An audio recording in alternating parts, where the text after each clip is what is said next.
Hello guys, good morning. Lalong-lalo na sa mga followers ko at sa mga Alex Iala fans. Good morning.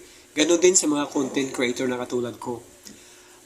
Alam ko gumagamit kayo ng CapCut guys, pero alam nyo ba gamitin ito yung mga ibang features niya? Alam nyo ba na meron siyang AI images dito or meron din siyang AI video na pwede natin gamitin. Okay? So katulad nitong AI images guys, kahit anong klaseng picture guys, i-modify mo lang siya kung anong gustong mangyari sa picture na i-edit mo dito. Pwede guys, katulad nito guys, kay Alex Iala. Alright? So ito guys, tuturuan ko kayo guys. I-open natin yung CapCut. Tapos, itap natin yan. Tapos pupunta tayo sa gallery. So hanapin natin yung picture. Yung sa akin, gusto ko kay Alex Iala. So i-edit natin yung picture ni Alex Iala. Ito na yon. Tapos, itap din natin dito. Ayan. Tapos, itap din natin yung AI image. Hanapin natin sa ilalim. Kapag mag-edit tayo dito sa CapCut. So, pindutin natin yung AI image sa ilalim. Tapos, ito na. I-type natin dito. Gusto ko mahawak si Alex Iala ng Philippine flag. So, i-type ko dito. Ngayon, ito yung itsura niya. I-generate siya ni CapCut. So, ito na yung itsura niya. So, kapag hindi ka kontento guys sa image na binigay sa'yo ni CapCut, pwede mo siyang i-regenerate. Pindutin mo lang yung sa ilalim sa kaliwa. Ayan. Ngayon, mag-generate na naman ulit yan si CapCut ng panibagong image.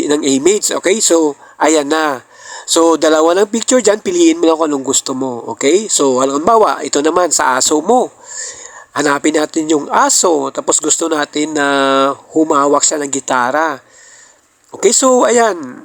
Ganun pa rin. The same, pindutin yung AI image. Tapos, ay generate na siya. So, ito na yung itsura niya. Okay? Ayan.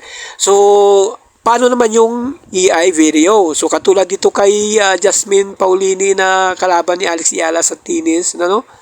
So, isang tennis player din. So, ang picture niya ginawa kong angry. Ayan, itsura ng angry niya. So, ang itsura niya naman, ginawa kong video na galit siya. So, ang ginawa ko lang, tinap ko yan. Tapos, tinap ko yung AI video na may pangalang Bita sa ilalim ni CapCut. Tapos, ayan na, i-generate siya. So, ito na yung video niya. Ayan, nakikita mo, Ayan, nagalit siya, which is AI moderated lang yan.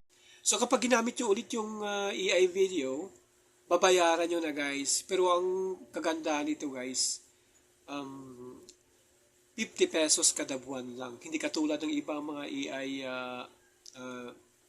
moderate apps na sobrang mahal ang buwanan nila. Itong kay CapCut, 50 pesos, kayang-kaya ng bulsa. Makagawa ka lang ng video or kahit anong reels, right? Dugtong-dugtungin mo lang.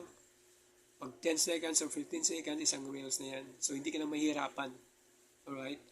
So, sa mga CapCut users dyan, ganito guys, di na kailangan pa mag-download ng mga AI apps, video or images na magbabayad kayo ng mahal. So, ito sa CapCut, meron na.